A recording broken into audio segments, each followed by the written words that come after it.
Army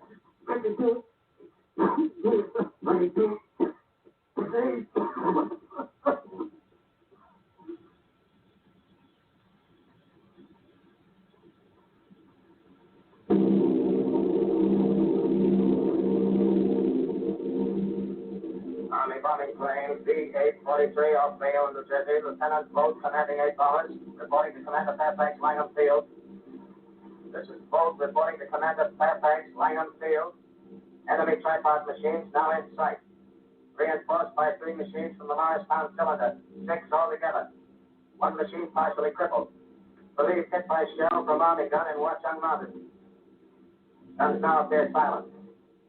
A heavy black fog hanging close to the earth with extreme density, nature unknown. No sign of heat ray. Enemy now turns east, crossing Passaic River into the Jersey marshes. Another straddles the Pulaski Skyway. Evident objective is New York City. They're pushing down a high-tension power station. Machines are close together now. We're ready to attack. Planes circling, ready to strike. 1,000 yards and we'll be over the first.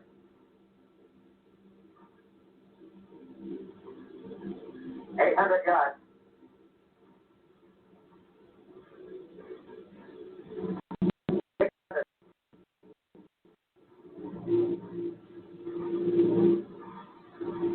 $400.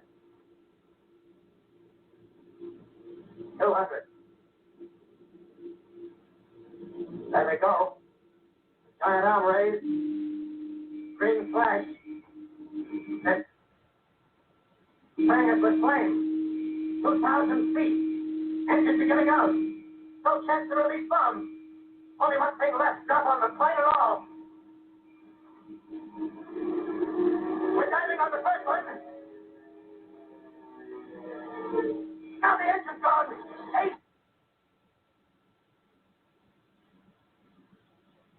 This is Bayonne, New Jersey, calling Langham Field. This is Bayonne, New Jersey, calling Langham Field. Come in, please. Langham Field, go ahead. 8 Army bombers in engagement with enemy tripod machines over Jersey Flats. Engines incapacitated by heat ray. All crashed. 1 enemy machine destroyed. Enemy now discharging heavy black smoke in direction of... This is Newark, New Jersey. Newark, New Jersey. Warning. Poisonous black smoke pouring in from Jersey marshes. Reaches South Street. Gas mask useless. Earth populations move into open spaces. Automobiles use routes 23, 24. Avoid congested areas. Smoke now spreading over Raymond Boulevard.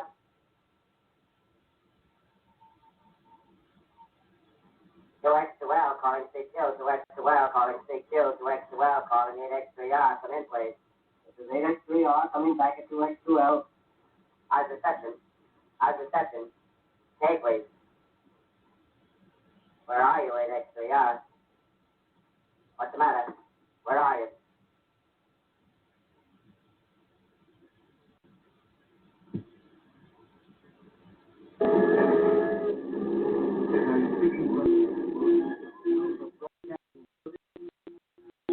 From the roof of Broadcasting Building, New York City. The bells you hear are ringing to warn the people to evacuate the city as Martians approach. Estimated in the last 2 hours, 3 million people have moved out along the road to the north. Hutchinson River Parkway is still kept open for motor traffic. Avoid bridges to Long Island, hopelessly jammed. All communication with Jersey Shore closed 10 minutes ago. No more defenses. Our army is wiped out. Artillery, Air Force, everything wiped out. This may be the last broadcast. We'll stay here to the end. People are holding service here below us in the cathedral. Now I look down the harbor, all manner of boats. Docks. Streets are all jammed. noise in crowds like New Year's Eve in city. Wait a minute, the enemy is now in sight above the palisade. Five great machines. The first one is crossing the river. I can see it from here, waiting the Hudson like a man waiting to approach. A bullet in his hand at me. Martian cylinders are falling all over the country. One outside of Buffalo, one in Chicago, St. Louis. Seem to be fine and safe. Now the first machine reaches the shore. He stands watching, looking over the city. Steel Cowley's head is even with his skyscraper. He waits for the others. They rise like a line of new towers on the city's west side. This is the end now. Smoke comes out, black smoke drifting over the city. People in the streets see it now. They're running toward the East River, thousands of them, dropping in like rats. Now the smoke's spreading faster. It's Times Square. People are trying to run away from it, but it's no use. They're falling like flies. Now the smoke crossing 6th Avenue. 5th Avenue. 100 yards away. It's 50 feet.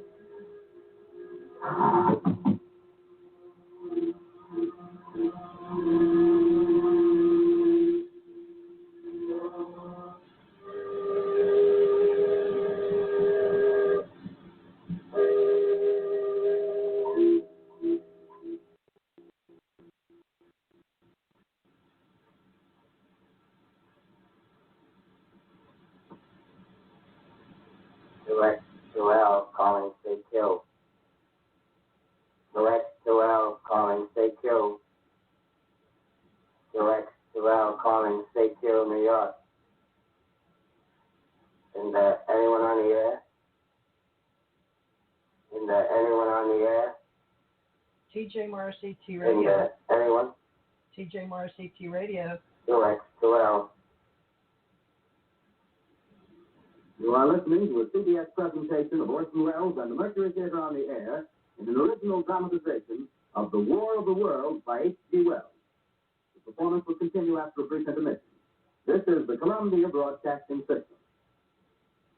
The War of the Worlds by H.G. Wells, starring Orson Welles and the Mercury Theater on the Air.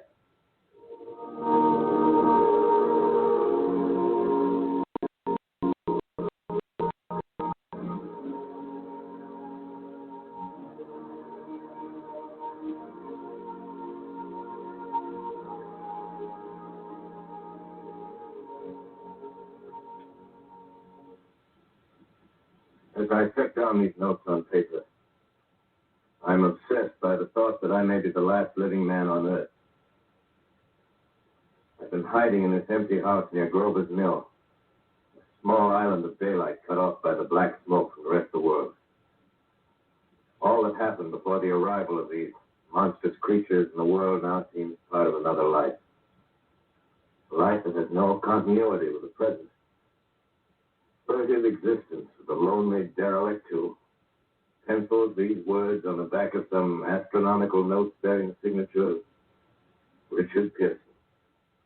I look down at my blackened hat and I try to connect them with a professor who lived at Princeton and who on the night of October 20th glimpsed through his telescope an orange splash of light on a distant planet. My wife, my colleagues, my students, my books, my observatory, my world. Where are they? Did they ever exist? Am I Richard Pearson? What day is it? Do days exist without calendars? Does time pass when there are no human hands left to wind the clocks? Writing down my daily life, I tell myself I shall preserve human history between the dark covers of this little book that was meant to record the movements of the stars. But to write, I must live, and to live, I must eat. Find molded bread in the kitchen and an orange, not too spoiled to swallow. Keep watch at the window. Time to time, I catch sight of a smoke still holds the house in its black coil, but length there's a hissing sound, and suddenly I see a Martian mounted on his machine, spraying the air with a jet of steam as if to dissipate the smoke. I watch in the corner as his huge metal legs nearly brush against the house. Exhausted by terror, I fall asleep. Morning. Morning. Sun streams from the window. The black cloud of gas is lifted, and the scorched meadows to the north look as though a black snowstorm had passed over them. I venture from the house. I make my way to a road, no traffic. Get in a wrecked car, baggage overturned, a blackened skeleton. Push on north.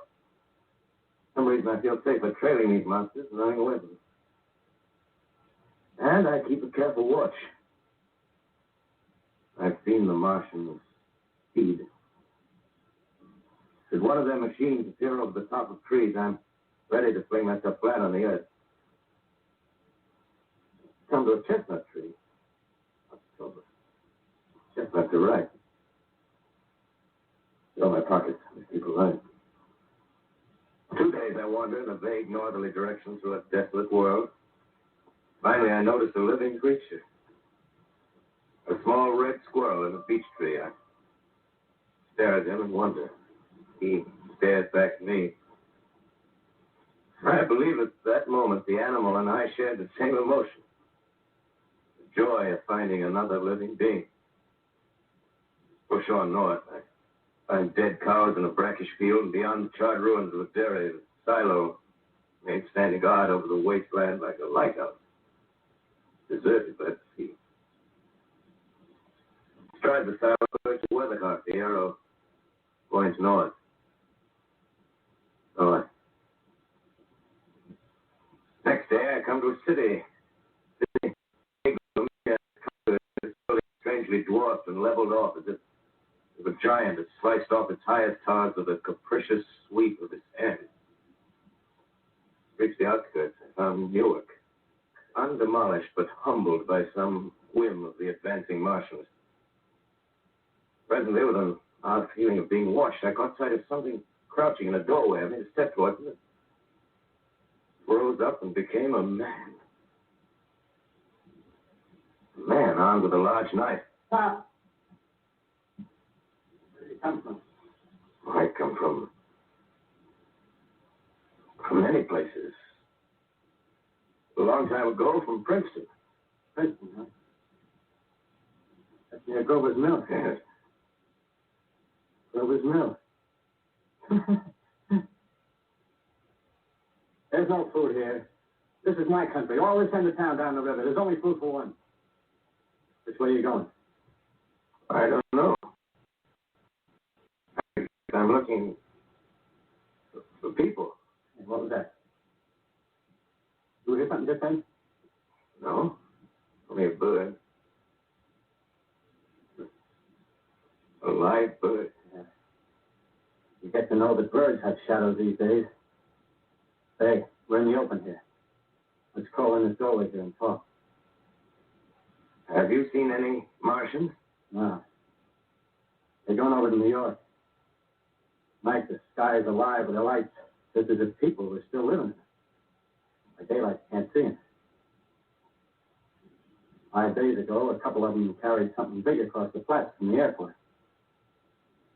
I think they're learning how to fly. Fly? Yeah, fly. Well, it's all over with humanity. Stranger, it's still you and I.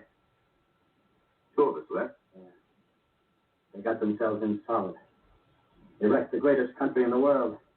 Those green stars, they're probably falling somewhere every night. They've only lost one machine. There isn't anything to do. We're done. We're licked. Where were you? You're in a uniform. Yeah, what's left of it. I was in the militia. National Guard. That's good. There wasn't any war, any more than there's war between man